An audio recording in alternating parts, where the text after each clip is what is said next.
Cuando escuchas el término culto, ¿qué es en lo que piensas? Tal vez algunos respondieron con la palabra conspiración. Algunos otros probablemente se fueron por sacrificio o ritual. Y, aunque no es tan mal, muchas veces los cultos no hacen sacrificios como los que estás pensando. Por ejemplo, hay algunos que te piden muchísimo dinero para entrar, una especie de sacrificio económico, o como ellos le llaman, una prueba de que no estás aferrado a lo material. Desde tiempos inmemorables, las sectas y los cultos han existido en nuestro mundo. Algunos operan desde las sombras, abriéndole sus puertas solo a la gente más poderosa del planeta. Por otro lado, también existen los que se presentan ante ti sin siquiera tener que buscarles, casi rogando para que te unas a su grupo y contribuyas a su comunidad. Hace unos cuantos días, mientras investigaba en internet, me encontré con una publicación interesante. Al parecer, hace algunos cuantos años existió en México un culto digno de una película de terror. No puede ser tan malo, pensé, pero déjenme decirles, estaba completamente equivocado. When a drug smuggler's worship of evil led to the human sacrificial slave. Y nos llegaron a decir a todos, narcos satánicos. Yo soy Pato de Patos Potions y permítanme contarles sobre el culto más violento y oscuro de México, el culto narcosatánico. Muchísimas gracias por darle clic a este video, tu presencia es muy apreciada.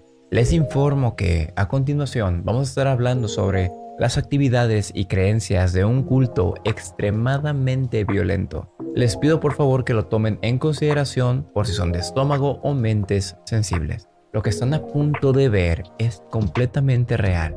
Nada de esto fue sacado de la ficción. Es un recordatorio para todos nosotros de que, aunque a veces parezca muy lejano o ajeno a nosotros, la maldad puede estar a unas cuantas cuadras de ti. No olviden suscribirse si no lo han hecho, ya que ayuda bastante a mantener la calidad de los videos. Y sin nada más que decir, disfruten del video.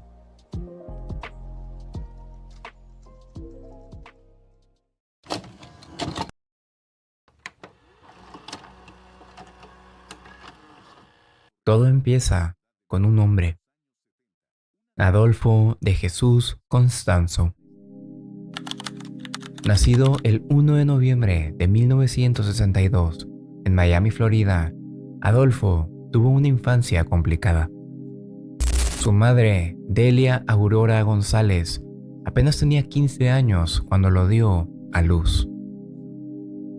Algo curioso de ella es que esta era una sacerdotisa de Palo Mayombe, una religión afrocaribeña que se origina en el Congo. Y prácticamente desde que Adolfo tenía conciencia, su madre se había encargado de enseñarle estos ritos.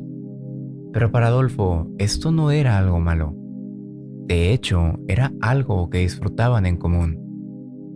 En su adolescencia, Adolfo y su madre viajaron a Haití para aprender sobre el vudú, ampliando así su conocimiento de las ramas más oscuras de la magia. Retomando un poco el tema de su adolescencia, Constanzo era sin lugar a dudas a lo que se le denomina como un chico problema. Fue detenido varias veces por robos y vandalismo. En algún punto de su infancia, su madre se hizo de la idea de que él era especial. Claro, ¿cuántos de nosotros no hemos escuchado eso de nuestros padres alguna vez?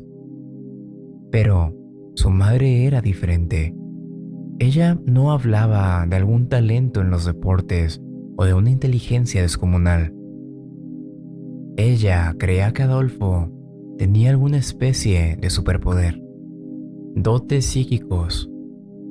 predicciones al futuro, comunicarse con los muertos e incluso la habilidad de leer mentes eran solo algunos cuantos de los superpoderes que Delia pensaba que su hijo Adolfo tenía.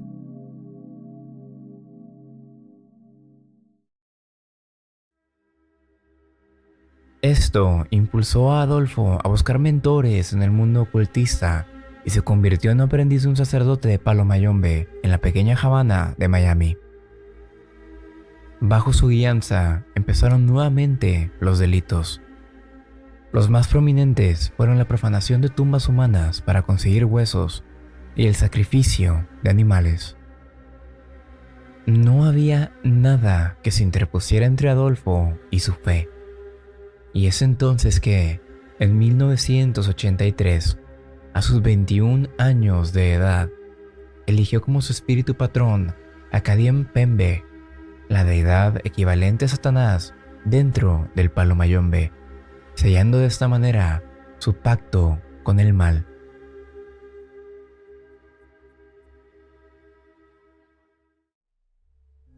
Fuera de todo lo malo, Constanzo era un joven apuesto, carismático y bisexual, atributos que lo hacían un líder innato, una persona a la que los demás querían seguir.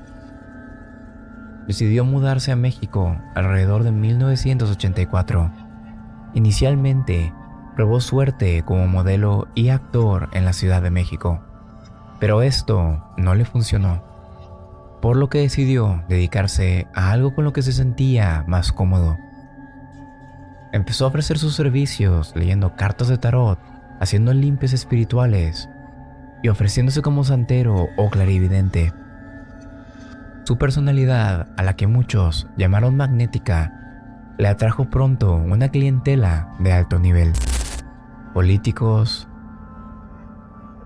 celebridades e incluso empresarios de la élite mexicana buscaban sus servicios. Pero entre sus clientes también empezaron a figurar personas peligrosas, como por ejemplo jefes del crimen organizado. Constanzo sabía que ellos eran más importantes para sus metas que cualquier otro cliente, por lo que cada vez que uno acudía a él, Adolfo intentaba impresionarles. Para esto, realizaba rituales extravagantes que involucraban sacrificios animales, desde gallinas y cabras hasta serpientes e incluso leones bebé. Aquellos rituales de protección y magia negra le reportaron jugosas ganancias y le dieron una reputación de brujo poderoso. Constanzo vio en el narcotráfico una oportunidad perfecta para expandir su influencia.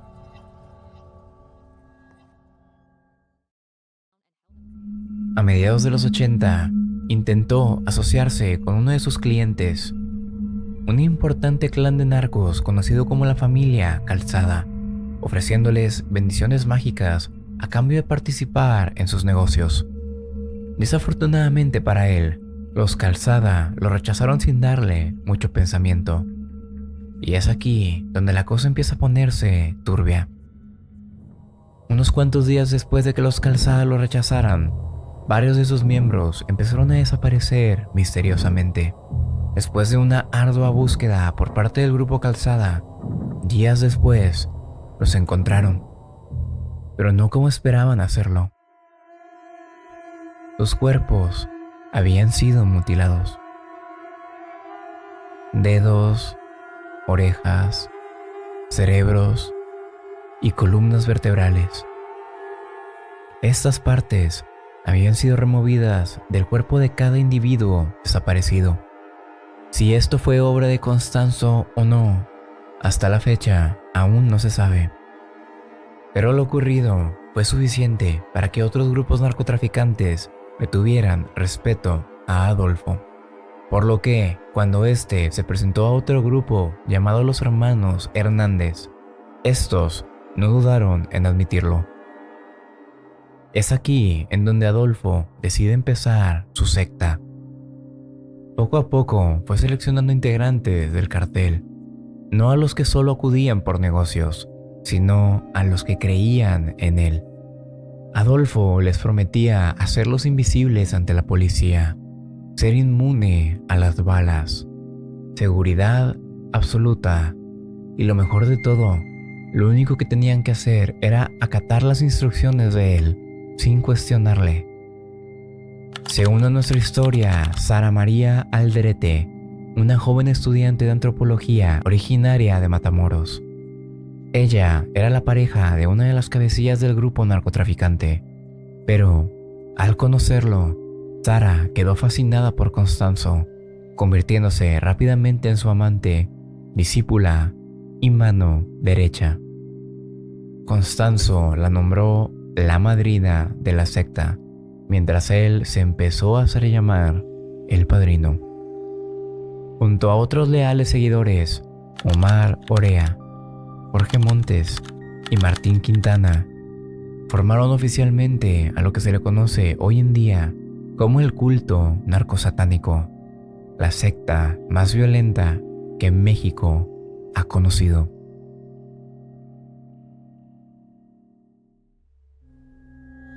El culto narcosatánico se hacía cada vez más famoso.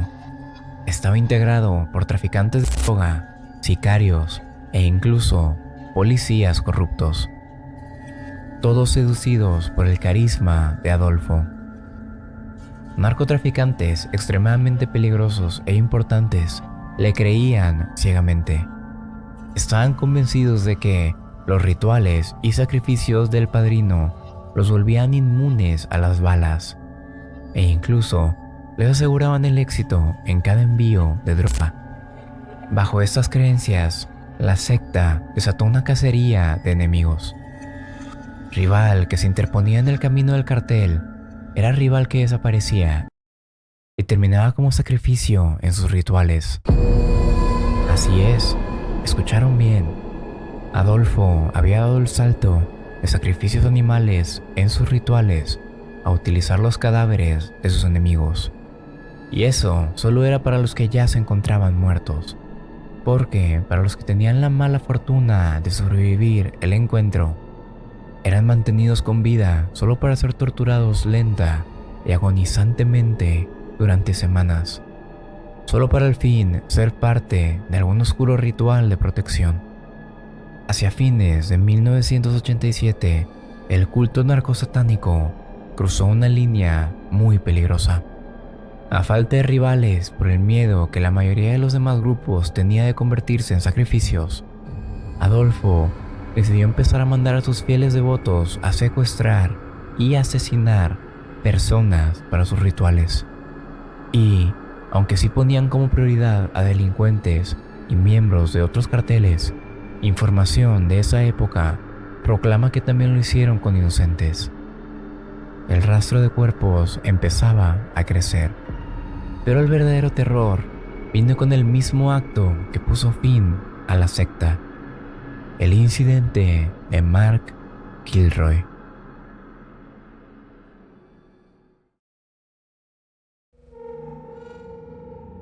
Mark Kilroy era un joven estadounidense que tuvo la mala suerte de estar en el peor lugar, en el peor momento. Un día, mientras Mark paseaba por Matamoros, el culto narcosatánico decidió tomarlo como su siguiente sacrificio y lo llevaron a su guarida, donde lo mantuvieron atado y lo torturaron durante horas. Fue golpeado y abusado sexualmente hasta que Constanzo le dio un machetazo en la nuca, así matándolo. Desafortunadamente, como ya esperan, no terminó ahí la profanación. Dejaron que el cadáver se descompusiera por días. Luego le cortaron la cabeza y tras insertar un alambre en su columna, desprendieron su vértebra cervical del cuerpo. Asimismo, también le amputaron las piernas a la altura de las rodillas.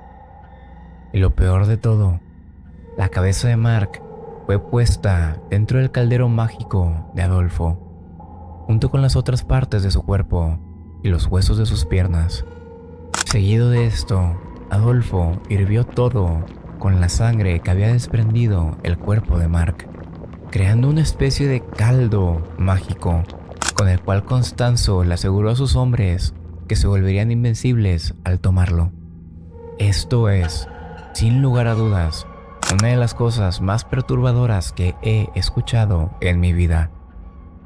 El culto narcosatánico tenía que ser detenido.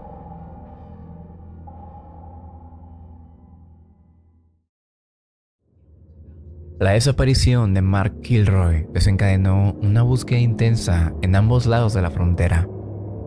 Sus padres, James y Helen Kilroy, viajaron a Brownsville, Texas, para presionar por respuestas, llegando a ofrecer incluso una recompensa de $15,000 por información sobre su hijo. El caso captó la atención de la prensa estadounidense nacional. Noticieros difundieron la foto de Mark y mantuvieron el misterio de su paradero en titulares durante semanas. Mientras tanto, en México, las autoridades locales no tenían pistas claras, pero eso cambió en abril de 1989. Serafín Hernández, sobrino de los líderes del cartel Hernández y ferviente discípulo de Constanzo, cometió un error fatal. Convencido de su invisibilidad otorgada por los rituales de Adolfo, intentó pasar en su camioneta repleta de marihuana a través de un retén policial sin detenerse. Por supuesto, los agentes sí lo vieron y lo detuvieron tras una corta persecución. Junto a Serafín iban otros cómplices, y aquel incidente fue todo lo que se necesitó para que se destapara la verdad sobre el culto. Bajo interrogatorio, Serafín confesó que su familia poseía un rancho en las afueras de Matamoros. La policía decidió ir, creyendo que solo se trataba de un operativo antidrogas. Qué equivocados estaban.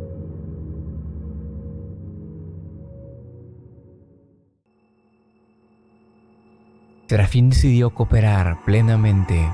Señaló un cobertizo en la propiedad donde realizaban trabajos de brujería, y al acercarse, los policías olieron un hedor asqueroso, uno que parecía provenir de algo oculto cerca de un corral.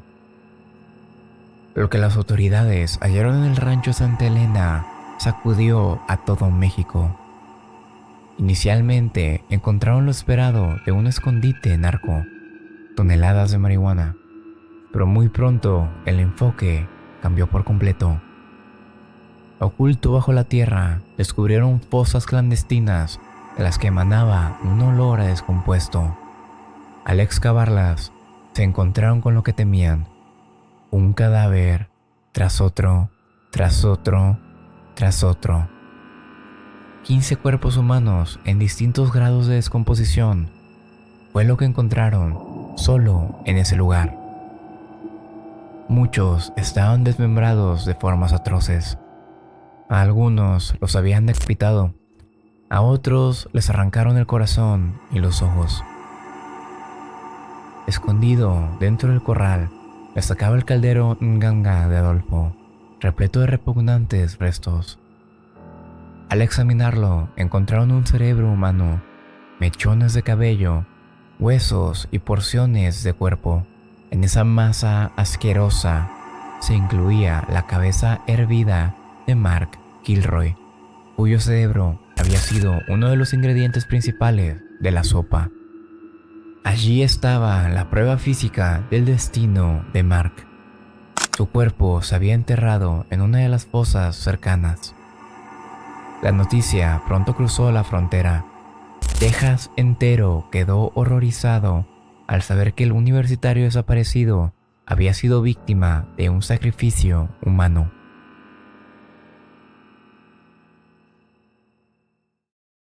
La revelación del Rancho de la Muerte fue un golpe demoledor para la secta. Tras el cateo en Santa Elena, la policía supo que Adolfo Constanzo, Sara Aldrete y otros miembros habían huido precipitadamente, dejando atrás sus posesiones. Ellos escaparon a la Ciudad de México. Constanzo había intuido el peligro. y tenía preparadas varias casas de seguridad en la capital para esconderse si las cosas salían mal. Durante semanas, Adolfo Constanzo logró evadir a las autoridades, pero la presencia de la secta en la Ciudad de México no pasó inadvertida en el mundo bajo. Otros capos y carteles rivales comenzaron a filtrar su ubicación, ya fuera por venganza o para sacarlo del juego.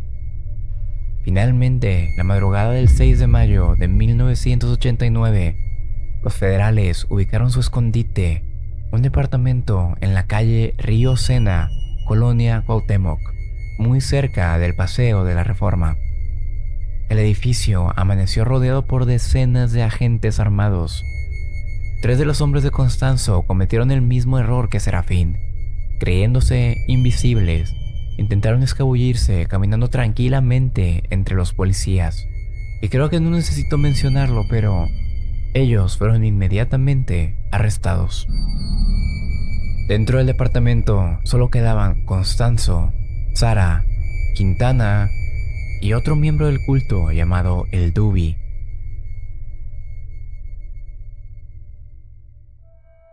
Después de un par de horas de fuego cruzado, Adolfo tomó su decisión final. No se dejaría capturar con vida. Le exigió el Dubi que les disparara a él y a su propio amigo Martín Quintana.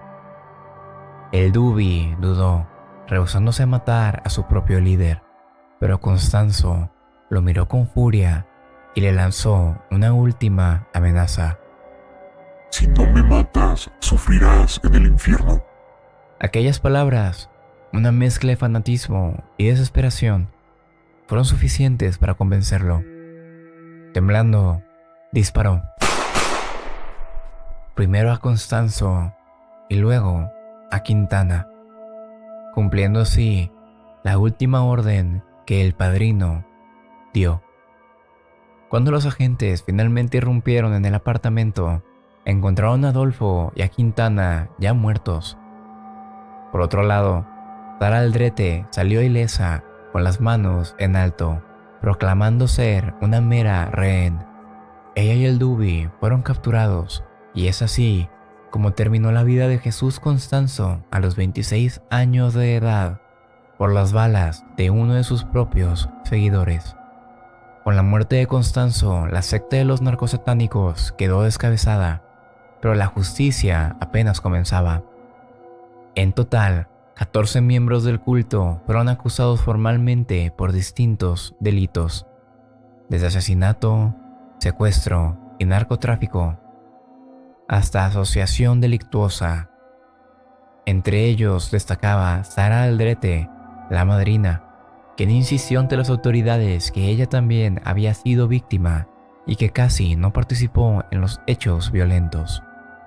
En 1994, un tribunal mexicano la declaró culpable de múltiples homicidios, condenándola a 62 años de prisión.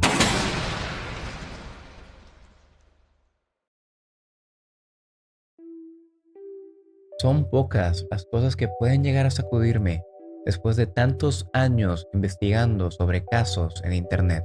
La historia del culto narcosatánico, sin lugar a dudas, forma parte de esa lista. Se me hace impresionante a qué grado puede llegar la gente por un poco de poder. Adolfo definitivamente tuvo una infancia complicada, pero para nada una carente. Hay quienes tal vez puedan apuntar a su madre como la principal culpable de todo lo que sucedió. En lo personal, yo simplemente creo que Adolfo tenía delirios de grandeza, los cuales no podía cumplir de manera convencional, por lo que mejor optó a un mundo peligroso y lleno de mentiras. ¿Qué habrá sido lo que lo incitó a perseguir sacrificios humanos? Está fuera de mi conocimiento. Pudo haber sido algún ataque de locura, tal vez de tanto que lo escuchaba, o de mentirse a sí mismo por años. Él mismo se empezó a creer su cuento. Independientemente de lo que haya sucedido y el por qué sucedió, lamentablemente en México y en muchos otros lados de Latinoamérica, el homicidio entre distintos miembros de cárteles es algo no tan inusual. Pero entonces, ¿por qué nombro el culto narcosatánico como el más violento en la historia de México? Bueno, porque sí, puede que no hayan asesinado a tantas personas, pero yo les aseguro que eso fue por falta de tiempo. Y la única distinción y la clave del por qué este es el culto más violento viene en lo que hacían tras el asesinato, la mutilación, desecración y luego el canibalismo en el que todos formaban parte. Estoy seguro que muchos de nosotros podemos estar de acuerdo de que muchos cárteles son violentos, pero en lo personal, nunca había escuchado de alguno que desmembrara y se comiera a sus víctimas.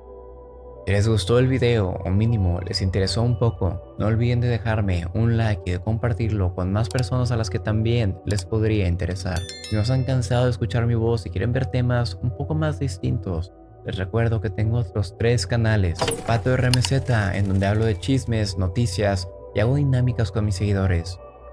Patos Games, donde juego exclusivamente videojuegos de terror. Y por último, Patos Bots, donde subo mis transmisiones en vivo de Twitch completas sin ninguna especie de corte. Hablando de Twitch, hago streams ahí lunes, miércoles y jueves de 4 a 6 pm y los domingos de 8 a 10, todo hora México. Si gustan volverse un poco más cercanos a mí, vengan y díganos que vienen de Patos Potions. Les aseguro que les daremos una bienvenida extremadamente amable y cálida. Todos los links van a estar abajo en la caja de descripción. Y ahora sí que sí, me despido no sin nuevamente agradecerles por llegar al final del video y nos vemos la siguiente semana con el siguiente. Hasta la próxima y chao chao.